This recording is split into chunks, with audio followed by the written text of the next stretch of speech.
Selamat pagi Bapak Ibu dan saudara-saudaraku, salam sejahtera bagi kita sekalian. Apa kabar pagi ini? Semoga kita semua tetap dalam keadaan baik. Dan mari kita siapkan hati kita untuk menjalani hari ini dengan panduan firman Tuhan. Dan karena itu mari merendahkan diri untuk menerimanya. Dan pagi ini kita akan baca dari Matius pasal 22 ayat 1-14 demikian. Yesus berbicara lagi dalam perumpamaan kepada mereka. Kerajaan sorga seumpama seorang raja yang mengadakan perjamuan kawin untuk anaknya. Ia menyuruh hamba-hambanya memanggil orang-orang yang telah diundang ke perjamuan kawin itu, tetapi orang itu tidak mau datang. Ia menyuruh lagi hamba lain berpesannya, katakanlah kepada orang-orang yang diundang itu, sesungguhnya hidangan telah kusediakan, lembu-lembu jantan dan ternak piaraanku telah disembelih, semuanya telah tersedia, datanglah ke perjamuan kawin ini. Namun orang-orang yang diundang itu tidak mengindahkannya. Ada yang pergi ke ladangnya, ada yang pergi mengurus usahanya, dan yang lain menangkap hamba-hambanya itu, menyiksanya dan membunuhnya. Murkalah raja itu. Ia pun menyuruh pasukannya ke sana untuk membinasakan pembunuh-pembunuh itu dan membakar kota mereka. Sesudah itu ia berkata kepada hamba-hambanya, perjamuan kawin telah tersedia, tetapi orang-orang yang diundang tadi tidak layak untuk itu. Karena itu pergilah ke persimpangan-persimpangan jalan dan undanglah setiap orang yang kamu jumpai ke perjamuan kawin itu. Lalu pergilah hamba-hamba itu dan mereka mengumpulkan semua orang yang dijumpainya di jalan-jalan, orang jahat dan orang-orang baik, sehingga penuhlah ruangan perjamuan kawin itu dengan tamu.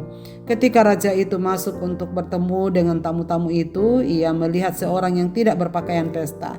Ia berkata kepadanya, kawan, bagaimanakah engkau masuk kemari tanpa mengenakan pakaian pesta? Namun orang itu diam saja. Lalu kata raja itu kepada pelayan-pelayannya, ikatlah kaki dan tangannya dan campakkanlah orang itu ke dalam kegelapan di luar.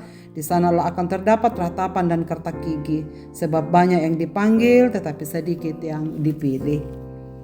Undangan dan pakaian pesta. Saudara sekalian, jika kita akan mengadakan pesta atau kegiatan, apakah kita senang jika mendapatkan undangan? Pastinya senang, dan kita akan berusaha untuk datang. Dan jika kita akan membuat pesta, siapakah yang ada dalam list yang akan kita undang? Keluarga dekat, atasan atau pimpinan di mana kita mengabdi, pemangku adat, pemangku pemerintahan, rekan kerja, teman dan sahabat tetangga dekat, teman-teman gereja. Intinya semua yang dekat, semua orang-orang penting dalam hidup kita. Merekalah yang menikmati kebahagiaan bersama yang mempunyai pesta.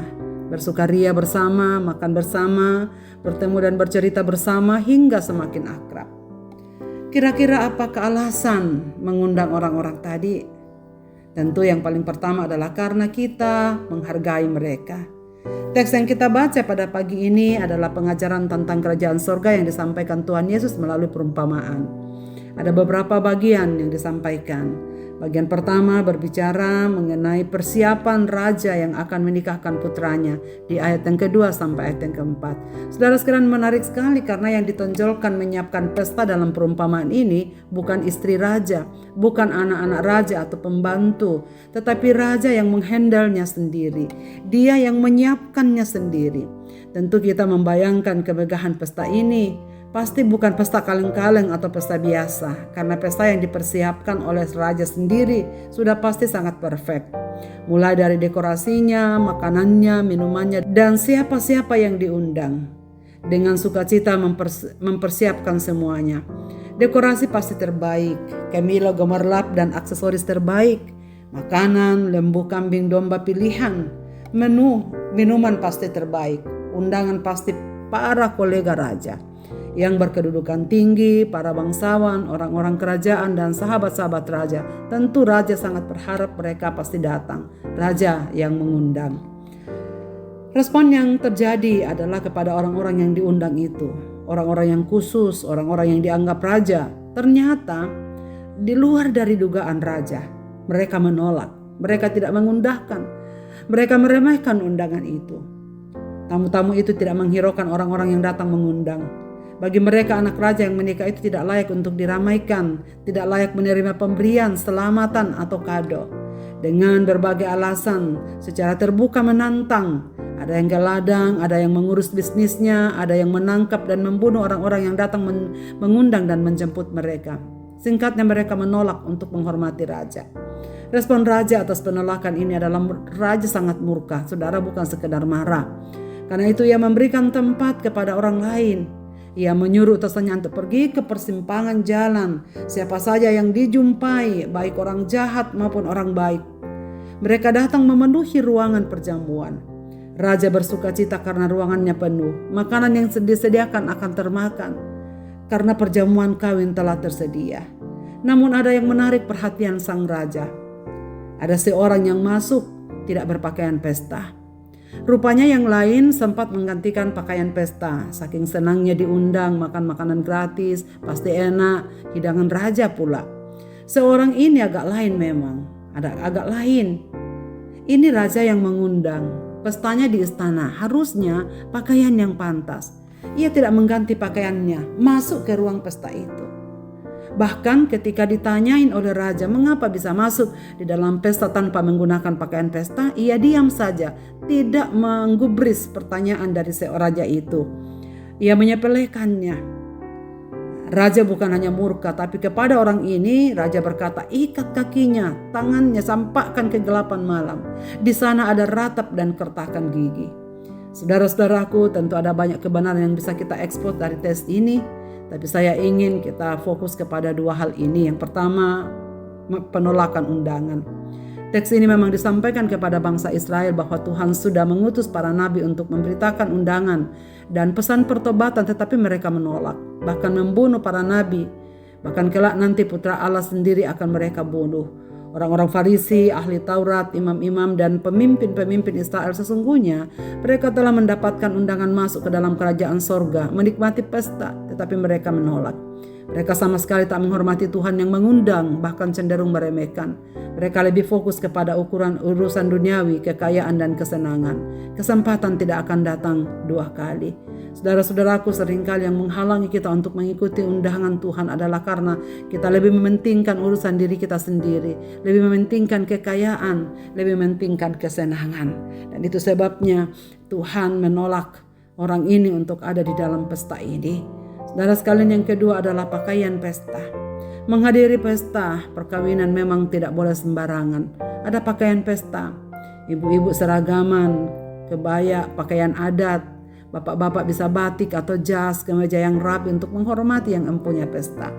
Perumpamaan ini memperingatkan dengan keras bahwa anugerah Allah tidak boleh dipermainkan. Anugerah Allah memang diberikan, tidak diwarisi, bisa diambil.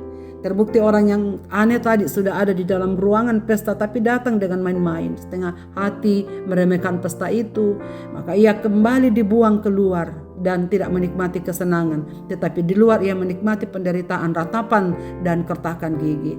Saudara sekalian, anugerah Allah memang diberi cuma-cuma, tetapi bukan murahan. Setiap orang yang mempermainkan anugerah akan dibayar dengan sangat mahal. Pakaian pesta adalah pakaian yang bersih, indah, dan baru. Itulah hidup yang semakin diperbaharui. Konteks kita sebagai utusan-utusan yang sedang dipersiapkan untuk menyebar undangan adalah, apakah kita benar-benar sudah menggunakan pakaian pesta? Baju lama harus sungguh ditanggalkan. Jika ada kotoran yang melekat, mesti dibersihkan dan menggunakan pakaian yang sungguh-sungguh bersih.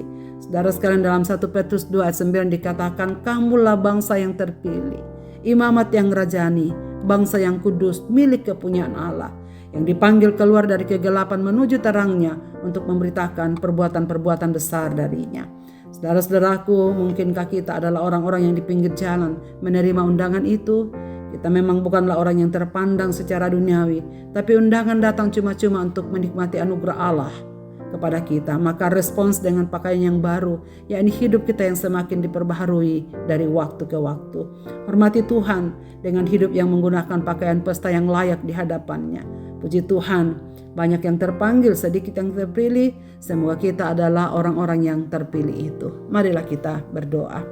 Bapa di sorga, terima kasih banyak karena kami mendengar firman-Mu pagi ini. Kami sudah menerima undangan itu dan datang kepada-Mu. Terima kasih karena Tuhan memilih kami.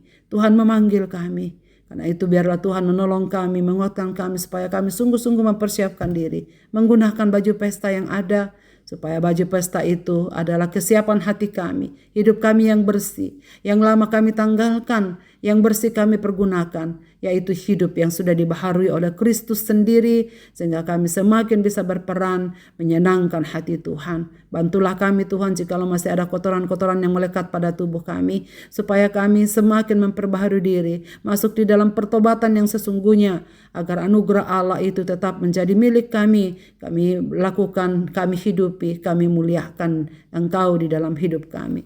Terima kasih Bapa karena anugerah-Mu yang mau memilih kami sebagai anak-anak kepunyaan-Mu. Hamba-Mu berdoa kepada segenap pendengar renungan pagi ini dimanapun mereka berada. Biarlah firman-Mu ini meneguhkan mereka bahwa kami adalah orang-orang yang sudah menerima undangan itu. Dan hendaknya kami pergi pun membagikan undangan itu supaya makin banyak orang yang mengenal Kristus. Dan ajarlah kami supaya kami semakin mempergunakan pakaian yang bersih, pakaian pesta yang siap untuk bertemu dengan Tuhan. Di dalam nama Yesus Kristus kami berdoa. Amin. Selamat beraktivitas Bapak, Ibu, dan saudara-saudaraku. Tuhan Yesus memberkati kita sekalian dengan firman ini. Amin.